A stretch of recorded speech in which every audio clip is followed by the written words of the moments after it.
terdapat 8 teori manajemen perubahan, yaitu teori force field dari Kurt Lewin tahun 1951, teori motivasi dari Beckhart dan Harris tahun 1987, teori proses perubahan manajerial atau General Manager Lead Process dari Beer et al. Tahun 1990, teori-teori organizational development, teori perubahan alfa, beta, dan gamma, teori kontingensi dari Tannen, Baun, dan Smith tahun 1973, teori-teori manajemen kerjasama, teori-teori untuk mengatasi resistensi dalam perubahan, dan model accounting turnaround dari Harlan Deklat tahun 1998. Menurut Kurt Lewin, terdapat 3 langkah dalam mengelola perubahan, yaitu unphrasing, changing, dan rephrasing. Unphrasing yaitu suatu proses penyadaran tentang perlunya atau adanya kebutuhan untuk berubah. Changing yaitu langkah berupa tindakan, baik memperkuat atau driving proses maupun memperlemah atau resistance. Rephrasing yaitu membawa kembali organisasi kepada keseimbangan yang baru. Selanjutnya, teori motivasi. Beckhart dan Harris menyimpulkan perubahan akan berubah bila ada sejumlah syarat, yaitu yang pertama, manfaat biaya.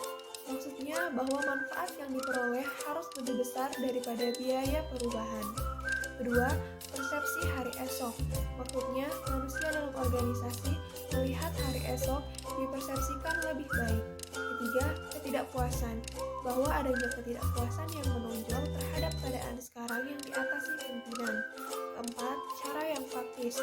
Bahwa ada praktis yang dapat ditempuh untuk keluar dari situasi sekarang. Hal ini menunjukkan pentingnya efisiensi dalam perubahan, agar manfaat yang diperoleh cukup memotivasi perubahan.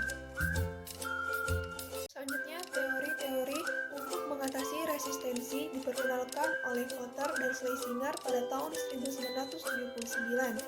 Tawaran yang diberikan dalam teori ini yaitu terdapat 6 strategi untuk mengatasi resistensi, yaitu komunikasi, partisipasi, fasilitasi, negosiasi, manipulasi, dan paksaan. Menurut teori ini, teknik yang dilakukan berbeda-beda tergantung pada tingkat resistensi masing-masing kelompok. Kelompok yang tingkat resistensi yang rendah, paksaan tidak sekuat sebagaimana tingkat resistensinya yang paling tinggi. Berikut ada teori proses perubahan manajerial. Teori ini mengadopsi pula pentingnya upaya-upaya mengurangi stres dalam perubahan dan desain pekerjaan yang lebih memuaskan. Menurut teori ini, untuk menghasilkan perubahan secara manajerial perlu dilakukan hal-hal berikut ini. Yang pertama, memobilisasi energi para stakeholders untuk mendukung perubahan. Kedua, mengembangkan visi dan strategi untuk mengelola dan menghasilkan daya saing yang positif.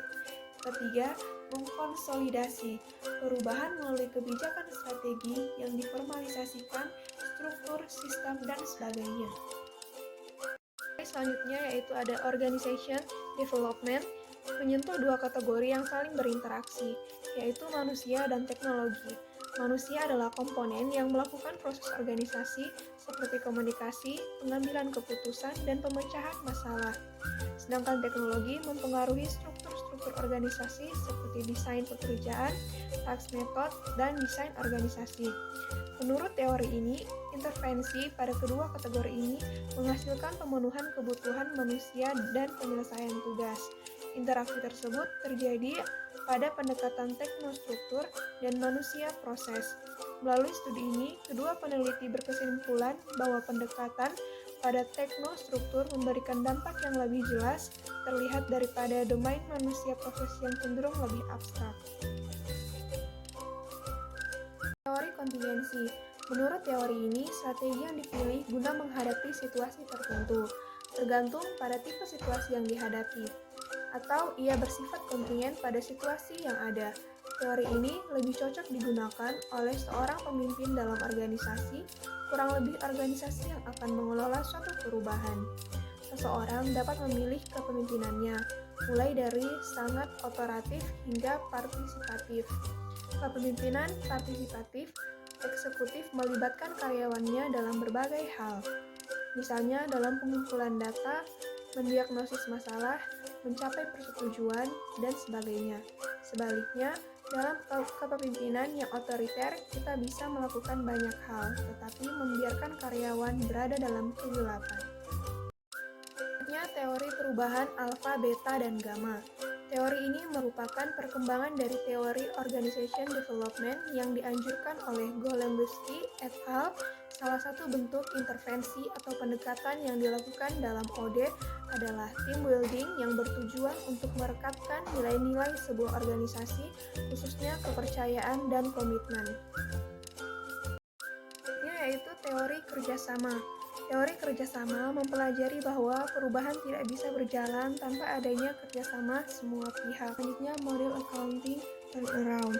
Teori ini melihat bahwa untuk dapat diselamatkan sebuah korporat harus memiliki sejumlah syarat seperti dukungan stakeholders, ada core bisnis yang mampu mendatangkan cash flow, tim manajemen yang solid, serta sumber-sumber pembiayaan terutama untuk jangka panjang. Biasanya perusahaan yang melakukan turnaround adalah perusahaan yang mengalami penurunan akibat kerugian terus-menerus atau salah manajemen.